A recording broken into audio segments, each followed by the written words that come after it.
Price Lord. கர்த்தருக்கு ஸ்தோத்திரம். இந்த நாளிலும் கூட நாம் சிந்திக்கும்படியாய் தெரிந்து கொண்ட ஒரு வேத வசனம் நியாயாதிபதிகள் 6ஆம் அதிகாரம் 16ஆம் வசனத்தில் இவ்வாறாக கர்த்தர் சொல்கிறார்.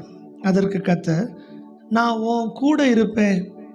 அந்த நாளில் உங்களை பார்த்து சொல்லுகிற ஒரு வார்த்தை, நான் உன் கூட இருப்பேன், உன் கூட இருக்கிறேன். அநேக நேரத்தில் இது யாருக்கு சொல்கிறாருன்னா, கர்த்தர் கிதியோனை பார்த்து சொல்கிறார், நான் உன் கூட இருப்பேன். கிதியோன் சொல்கிறான், ஆண்டவரே நீர் எங்கள் கூட இருந்தால் இவையெல்லாம் எங்களுக்கு ஏன் நேரிடுது? கர்த்தர் எகிப்திலேருந்து எங்களை கொண்டு வரலையா? எங்கள் பிதாக்களுக்கு விவரித்து சொன்ன அவருடைய அற்புதங்கள் எங்கே? அவர் எங்களை கைவிட்டுட்டாரா? மீதியான கையில் ஒப்பு கொடுத்துட்டாரா? அப்படின்னு சொல்லி கிதியோன் ஆண்டவரை பார்த்து கேட்கான். அப்போ தான் கர்த்தர் சொல்கிறாரு, இல்லை இல்லை, நான் உன் கூட இருப்பேன்.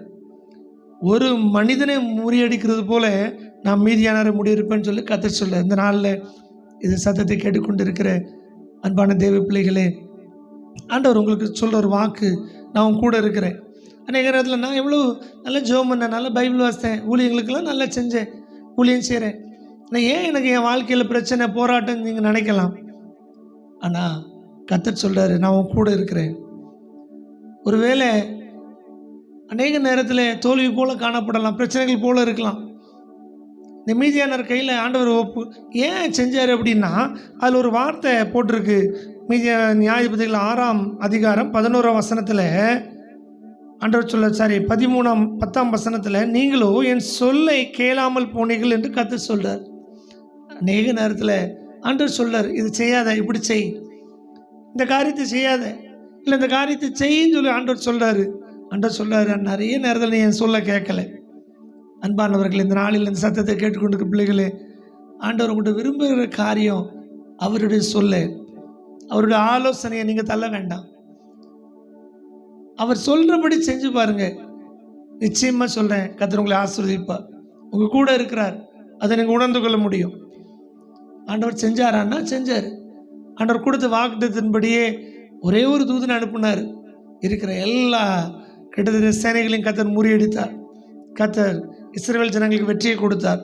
இந்த நாளிலும் கூட கர்த்தர் உங்களை பார்த்து சொல்லுகிற ஒரு காரியம், எவ்வளோ பெரிய பிரச்சனையாக இருந்தாலும் பரவாயில்ல, ஒன்றே ஒன்று, ஆண்டவருடைய சத்தத்திற்கு மாத்திரம் செவி கொடுங்க. ஆண்டவருடைய விருப்பம், ஆண்டவருடைய சித்தம், அதை மாத்திரம் உங்கள் குடும்பத்தில், உங்களுடைய தனிப்பட்ட வாழ்க்கையில் நீங்கள் செஞ்சு பாருங்கள். நிச்சயமாக கர்த்தர் உங்களை ஆசீர்வதிப்பார். ஆண்டவர், நான் உன் கூட இருக்கிறேன். நீ உணர்ந்தாலும் சரி, உணராட்டாலும் சரி, அநேக நேரத்தில் ஆண்டவர் உன் கூட இருப்பார். கர்த்தர் உன்னை ஆசீர்வதிப்பார்.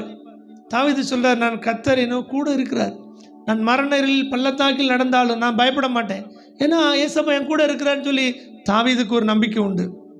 இந்த சத்தத்தை கேட்கிற அன்பானவர்களே, ஒருவேளை பிரச்சனைகள் வரலாம், போராட்டங்கள் வரலாம், வாழ்க்கையில் உங்கள் வாழ்க்கையில் நிறைய பிரச்சனைகள், சில நோய்கள், சில மன கஷ்டங்கள், சில மனிதனால போராட்டங்கள் வரலாம். ஆண்டவர் உங்களை பார்த்து சொல்கிற ஒரு காரியம், நான்